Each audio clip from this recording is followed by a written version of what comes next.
So what's up, Spartans? I'm Nino. I'm here with my teacher, Mr. Dario. We're gonna be talking some March Madness, to talk some hoops. Big Sweet 16 weekend this week, the Elite Eight too. So I mean, it should be pretty exciting. Mr. Dario, how's your bracket looking? Is it still intact? It's pretty terrible, actually. I picked Virginia and Purdue to make it to the Final Four, which was an awful choice. I still have Gonzaga and Houston on the other side of the bracket, but it's pretty busted. Yeah, it's been a weird year for sure. I mean, lots of upsets. You had Princeton over Arizona, and then obviously the shocking one was the Fairleigh Dickinson over Purdue. I actually didn't get to watch it. I was somewhere and I was trying to watch it, but it didn't work out. But I saw the highlights. It was pretty crazy. What was crazy to me was how easy it was for them to just destroy Purdue's game plan, right? Purdue had size. They had, obviously coming from a big conference, like a lot of things in their favor, but no one wanted to shoot threes. And so they just kept on daring them to shoot threes, and they kept on missing. So. Yeah, and I think,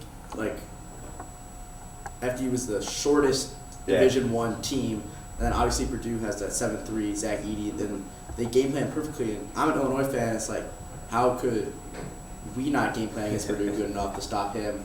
But, this small school coming out of, whatever, the NEC or whatever, is stopping him when their tallest dude is 6'6", which is pretty crazy. It was definitely a shock. I was upset because I put them, going pretty far, but at the same time I was also like, this is good basketball, right? And so I think that's what I love about the March Madness tournament is so much of the college game is really good basketball, whereas so much of the professional game is come down the court and shoot a 40-foot three-pointer. Yeah.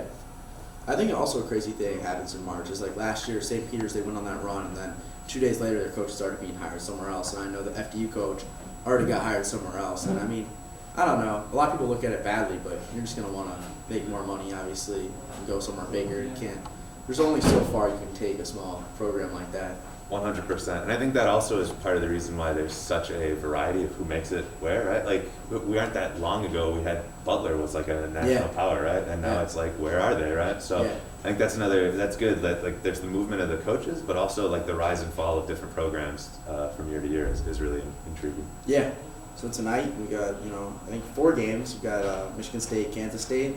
I think that should be a good game. Should be good. Kansas State's been really good. They got Keontae Johnson. He almost died in a game. If you remember that, he was at Florida. He collapsed on the court. This is his first year back. He's averaging 18 points, so that's cool to see for sure. And I'm always an Izzo fan, even when I'm not rooting for Michigan State. I always go for those coaches that have been there forever, right? Which is part of why I picked Virginia, which was a dumb choice. I understand that. But it's that idea of these coaches that have been there and that have done what they need to do, trying to keep those moving forward. Yeah, I mean, he's probably made the most Sweet 16s as a coach. He's really good. Next game, Arkansas, UConn. I mean, Arkansas already knocked off Kansas. You think they can beat just about anybody? I think so.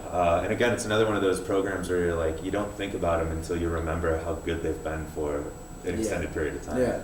They have a lot of freshmen too, so sometimes that can be really good, but sometimes, if you have a lack of leadership, that can really hurt you down the stretch. I mean, it's worked for Duke and Kentucky in the past, right? Yeah. So. FAU, Tennessee, you're not going to see Florida Atlantic in the Sweet 16 very much. I think it's their first one. That's true. So, I mean, I'd be rooting for them. They're still an underdog. They knocked off the bigger underdog, obviously, in the last round. They knocked off Fairleigh Dickinson. They did. Yeah. That was a pretty good game. They're a fun team to watch, too, right? They play with a good tempo. They've got a good variety of students, and it's nice to see, again, just good team basketball. Yeah. And then the last game of the night, Gonzaga, UCLA, is 2 blue bloods, basically. So, that's going to get good ratings, obviously.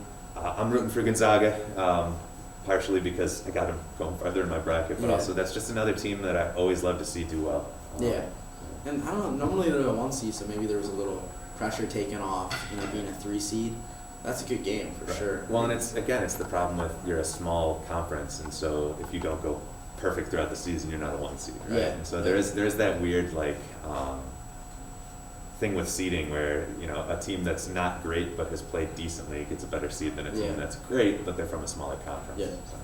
Well, it's kind of like FAU. They're 31-3 or whatever. But they're playing scrubs really. So if they wouldn't have won their conference tournament, they might not have even gotten an at-large bid. So it's gonna be a fun weekend. I mean, closing to an end, but the madness of the opening 2 rounds has left us with a pretty cool field, and so I'm excited to see how it turns out.